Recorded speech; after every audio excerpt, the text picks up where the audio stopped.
most of the equations that y'all are used to are linear equations. When you're in Algebra 1, well, especially in geometry, you probably didn't do too many like quadratics, maybe a few here and there, but most of the stuff's linear. So that means that the x in the problem doesn't have like a different exponent, it's just x. So it's technically x to the 1 power. So something like, x plus 5 equals 6, that's linear. Because if you were to graph it, it would look like a line. Something that has an exponent there that's not 1, that would be something else. So this would be quadratic, that's kind of like what was on the summer homework.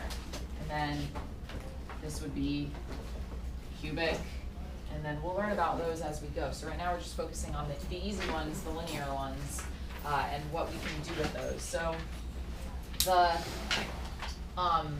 the second vocab word up here, the literal equation, it's literally just a bunch of letters.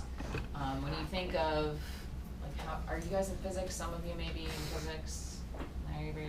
There's like a lot of formulas, and plug numbers in, and you get answers out. Taking just the formula and being able to manipulate it, so solve for one of those variables, that's an example of a literal equation. So in geometry we did that too a lot, like with the formulas, maybe like area equals 1/2 base times height. If I say something like solve for h, I want to get h by itself, so that I have a formula that I can plug in b and a values and then get h values instead of like manipulating it. So we're going to do that too today. First, we're just going to start with like the basics, and then a few with like some special exceptions. So for example 1, the first thing you always want to try to do is, if you see like groupings, sets of parentheses, you either want to distribute or possibly just kind of get rid of that. So the easiest way to do this one, I don't want to say easiest, one of the ways we could do this is to just distribute. You can also just get rid of the fraction entirely. But to do that, you probably don't want as many terms. So I'm going to show you 2 ways. One with when we just kind of distribute, because that's what people naturally do, and then another way where we can kind of get rid of some of those terms first and then not worry about the fraction at all. So let's just do the kind of distribute first way. So if we distribute first, then you have to do 2/3 times 6. So just kind of off to the side, so you don't remember how to do this. So you would make it 6/1. And then you could either just kind of multiply and simplify, or you can do the cross canceling. That, you should get 4. 2 and 2. So this would be 4 plus 2/3 x and then plus 1. Then we would probably want to combine like terms.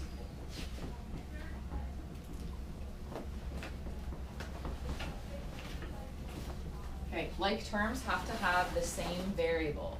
Doesn't necessarily have to be the same number, the variable has to be the same.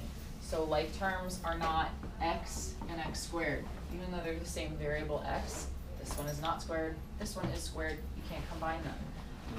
A constant, all constants are like terms. So for example, on this side of the equation, 4 and 1, those can be combined. You have a positive 4, you have a positive 1, that's 5. On this side of the equation, we have a 6x and a 2x. That's going to be 4x.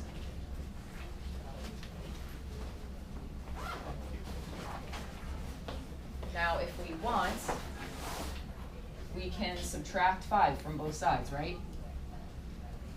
So that's going to be 4x equals 2/3 x.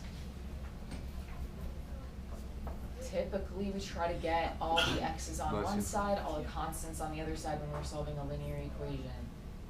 If you don't want to deal with the fractions, how many of us don't want to deal with the fractions? Then you can get rid of the fractions. To get rid of the fractions, you're going to multiply either by the denominator, or if you see multiple denominators, a number that those all go into. So we only have one denominator, 3. So we can take the entire equation and multiply it by 3, or multiply both sides by 3.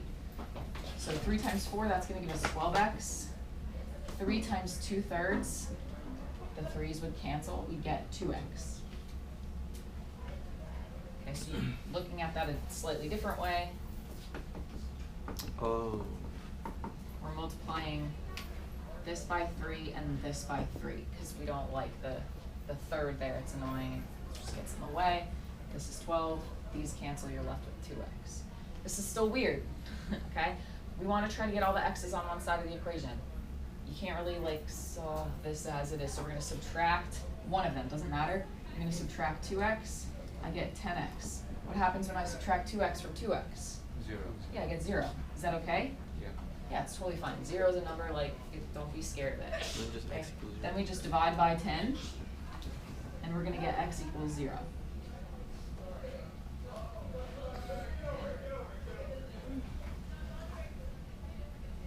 Now, that was if we just kind of went straight to distributing, because that tends to be what people want to do. That's like their reflex.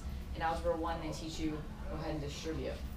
I wouldn't probably do it that way. I would probably combine stuff first. So combine like terms first.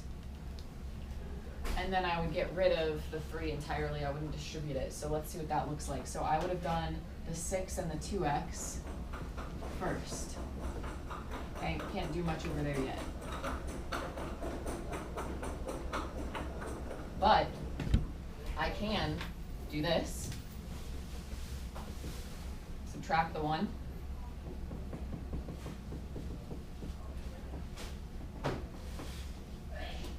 And then at this point, instead of distributing and having more fractions to deal with, I can get rid of the 3 now.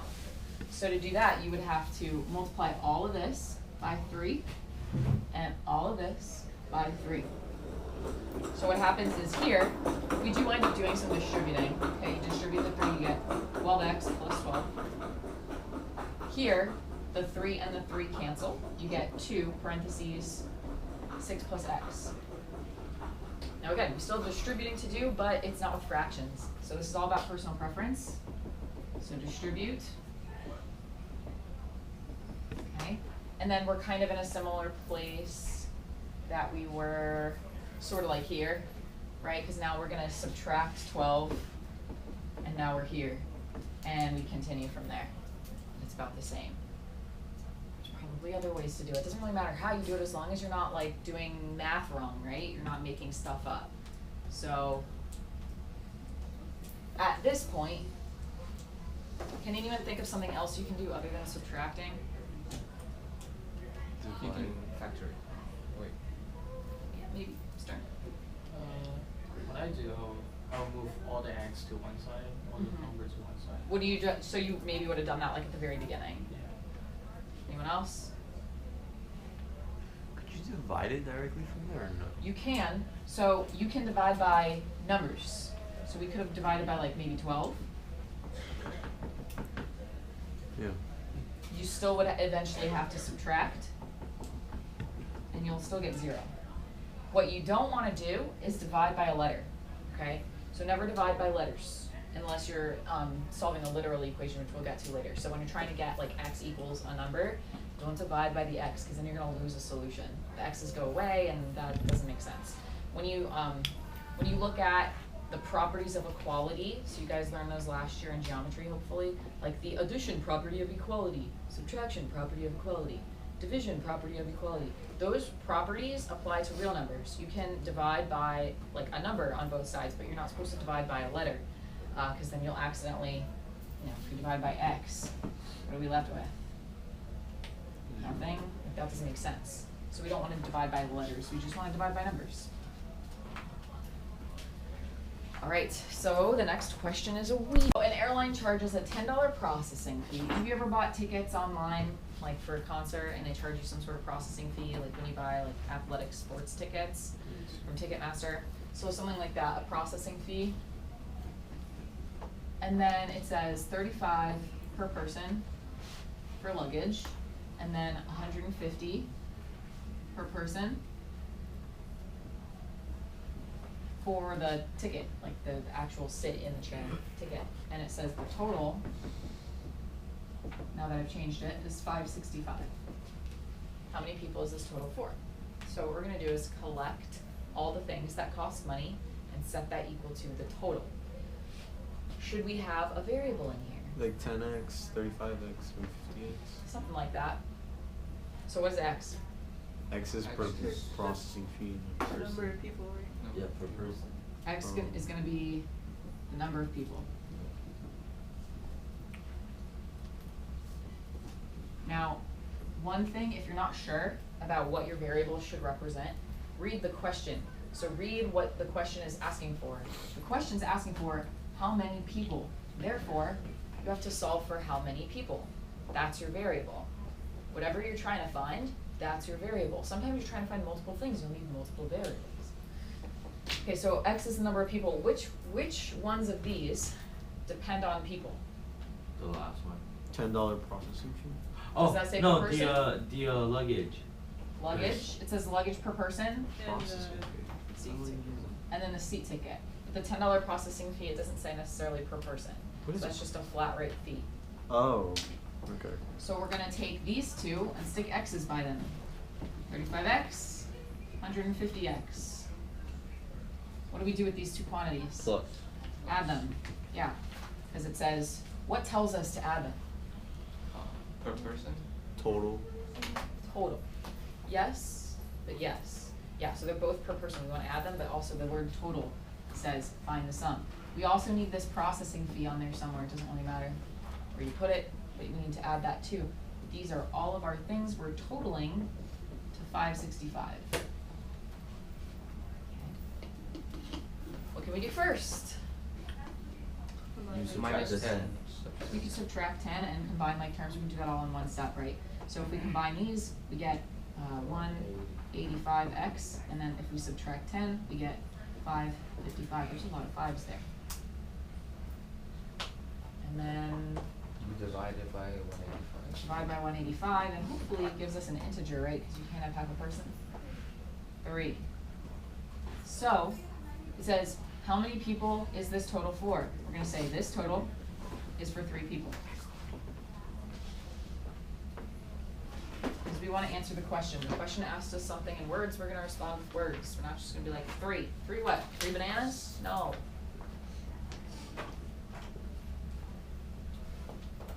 Equations we're trying to solve for a variable. Does this look familiar to any of you? Maybe a little bit? Yeah. Really? Yeah. Not at all. Kinda. Doesn't even know what it is. No. It's a formula. You've never Oh, seen it? Celsius to Fahrenheit. Celsius to Fahrenheit. Wait, what? So if I know the temperature in Fahrenheit, I could substitute it in here and then get the temperature in Celsius. Maybe I want to go the other way. So if we want to go the other way, we have to remanipulate this formula so that it's solved for f. So we want to get f by itself. First thing you would want to do is either distribute that fraction, or just get rid of it somehow. There's a few ways you can get rid of it. First way, you can multiply by the reciprocal. That's the way I'm going to do it. Second way, you can just multiply by 9 and then divide by 5, which is just a 2-step method of multiplying by the reciprocal. Okay, so I'm going to multiply both sides by 9/5. Then I don't have to distribute. You can distribute if you want. Okay, 9/5 times 5/9 goes away. I get this. See how much easier that is than distributing? Now what? Then you add 32. Add 32. 9/5 C plus 32 equals F. I'm just going to rewrite this the other way because I don't like it that way. And I'm done. This would allow us to take a Celsius temperature and convert it to Fahrenheit. Whoa. Ta-da! Oh, I didn't know that. Yeah. The more you know. I never used that. There's a lot of X's, there's a lot of Y's, there's a lot of stuff in here. Venezuela. You notice you'll see how there's X's in the numerator, X's in the denominator. You can't really like and put them together, okay? So the only way to put variables or numbers or any of that stuff together is you gotta get the stuff out of the denominator. So the first thing we're gonna do is take this denominator, okay? We're gonna multiply both sides by that denominator because the variable we're trying to solve for is down there, and you can't solve for a variable while it's in the denominator. It needs to be in the numerator. So these two will cancel out, and I'm gonna get zx plus y in parentheses times y equals x plus WV. Some weird looking W. Could we distribute it? Man, this You whole- can distribute, so let's Crazy. do that. Let's see what happens. So it'd be So y squared Hey. plus. ZXY plus y Oh. squared. If we distribute.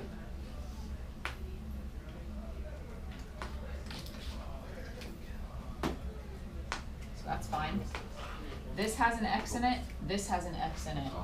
So could Same you logic. subtract the x from it and then zy plus y squared? So we're gonna subtract x from both sides. Are these like terms? No, so we can't combine them, but we can write them next to each other. I'm having a really hard time making my W's and B's today. Okay. Does this have an x in it? No. Let's get rid of it. Let's put it on the other side. Okay. On my left side, I have terms with x in them. On the right side, I have everything else. If I can't combine these, how do I solve for x? I can't divide.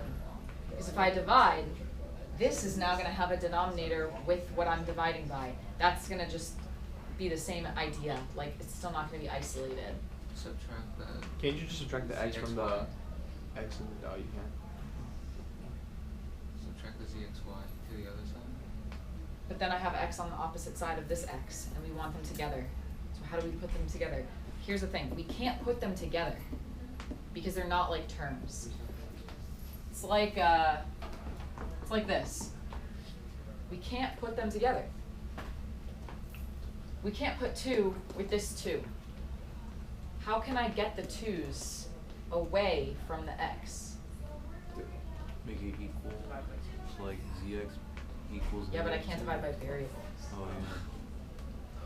I don't know. Nicole, do you know? No. Thinking of more Any needs. idea, Bruno? Yeah. Hmm? It's my brain. Bruno knows. I know. Do you know? Pick a different number. No, 2 is the best example here. If I can't put them together, how do I get the 2's out of here? Well, that looks like a 2, so I divide it and play it off as a 2. You cannot divide it by 2. The z. My z's have lines in them. Here's what happens if we, so if you divide, you have to divide all of these.